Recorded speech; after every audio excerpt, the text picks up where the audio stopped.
once knew a nigga whose real name was William. His primary concern was making $1 million, being the illest hustler that the world ever seen. He used to fuck movie stars and sniff coke in his dreams. A corrupted young mind at the age of 13. Nigga never had a father and his mom was a fiend. She put the pipe down, but for every year she was sober, her son's heart simultaneously grew colder. He started hanging out, selling bags in the projects, checking the young chicks looking for hit and run prospects. He was fascinated by material objects, but he understood money never brought respect. He built a reputation cause he could hustle and steal, but got locked once and didn't hesitate to squeal. So criminals he chilled with didn't think he was real. You see, me and niggas like this have never been equal. I don't project my insecurities on other people. He fiended for props like addicts with pipes and needles, and so he felt he had to prove to everyone he was evil. A feeble-minded young man with infinite potential, the product of a ghetto-bred capitalistic mental. Coincidentally dropped out of school to sell weed, dancing with the devil, smoked until his eyes would bleed. But he was sick of selling trees and gave in to his greed.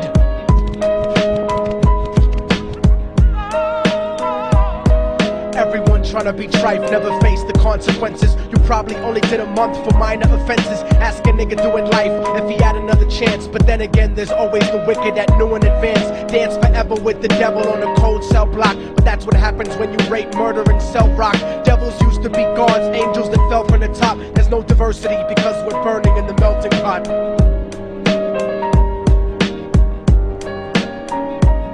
So Billy started robbing niggas, anything he could do. Get his respect back in the eyes of his crew. Starting fights over little shit up on the block. Stepped up to selling mothers and brothers to crack rock. Working overtime, making money for the crack spot. Hit the jackpot and wanted to move up to cocaine. Fulfilling the Scarface fantasy stuck in his brain. Tired of the block niggas treating him the same. He wanted to be major like the cutthroats and the thugs. But when he tried to step to him, niggas showed him no love. They told him any motherfucking coward can sell drugs. Any bitch nigga with a gun can bust slugs.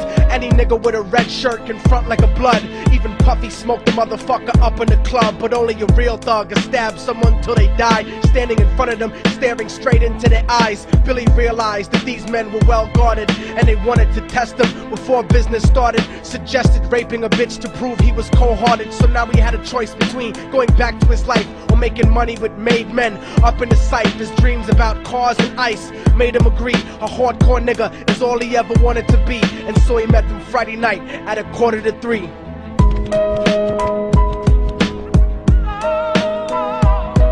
Everyone tryna be trife, never face the consequences. You probably only did a month for minor offenses. Ask a nigga doing life if he had another chance. But then again, there's always the wicked that knew in advance. Dance forever with the devil on a cold cell block. But that's what happens when you rape, murder, and sell rock.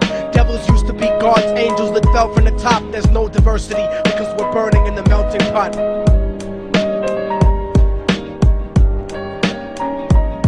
They drove around the project slow while it was raining, smoking blunts, drinking and joking for entertainment, until they saw a woman on the street walking alone, 3 in the morning, coming back from work on the way home. And so they quietly got out the car and followed her, walking through the projects. The darkness swallowed her. They wrapped her shirt around their head and knocked her onto the floor. This is it, kid, now you got your chance to be raw. So Billy yoked her up and grabbed the chick by the hair and dragged her into a lobby that had nobody there. She struggled hard, but they forced her to go up the stairs. They got to the roof and then held her down on the ground, screaming, "Shut the fuck up and stop moving around." The shirt covered her face, but she screamed and clawed. So Billy stomped on the bitch till he broke in her jaw. Them dirty bastards knew exactly what they were doing. They kicked her until they cracked her ribs and she stopped moving. Blood leaking through the cloth, she cried silently. And then they all proceeded to rape her violently. Billy was made to go first, but each of them took a turn, ripping her up and choking her until her throat burned. Her broken jaw mumbled for God, but they weren't concerned. When they were done and she was lying bloody, broken and bruised, one of them niggas pulled out a brand new 22. They told him that she was a witness for what she'd gone through, and if he killed her, he was guaranteed a spot in the crew. He thought about it for a minute, she was practically dead, and so he leaned over and put the gun right to her head.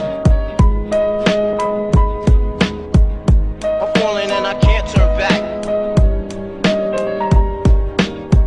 I'm falling and I can't turn back. Right before he pulled the trigger and ended her life, he thought about the cocaine with the platinum and ice, and he felt strong standing along with his new brothers. Cocked the gat to her head and pulled back the shirt cover, but what he saw made him start to cringe and stutter, cause he was staring into the eyes of his own mother. She looked back at him and cried cause he had forsaken her. She cried more painfully, and when they were raping her, his whole world stopped. He couldn't even contemplate. His corruption had successfully changed his fate, and he remembered how his mom used to come home late, working hard for nothing, cause now what was he worth? He turned away from the woman that had once given him birth, and crying out to the sky cause he was lonely and scared, but only the devil responded cause God wasn't there. And right then he knew what it was to be empty and cold, and so he jumped off the roof and died with no soul. They say death takes you to a better place, but I doubt it. After that they killed his mother and never spoke about it. And listen, cause the story that I'm telling is true, cause I was there with Billy Jacobs and I raped his mom too. And now the devil follows me everywhere that I go. In fact, I'm sure he's standing among one of you at my shows, in every street cipher listening to little thugs flow. He could be standing right next to you and you wouldn't know. The devil grows inside the hearts of the selfish and wicked. White, brown, yellow and black color is not restricted. You have a self-destructive destiny when you're inflicted, and you'll be one of God's children that fell from the top. There's no diversity because we're burning in the melting pot. So when the devil wants to dance with you, you better say never, because a dance with the devil might last you forever.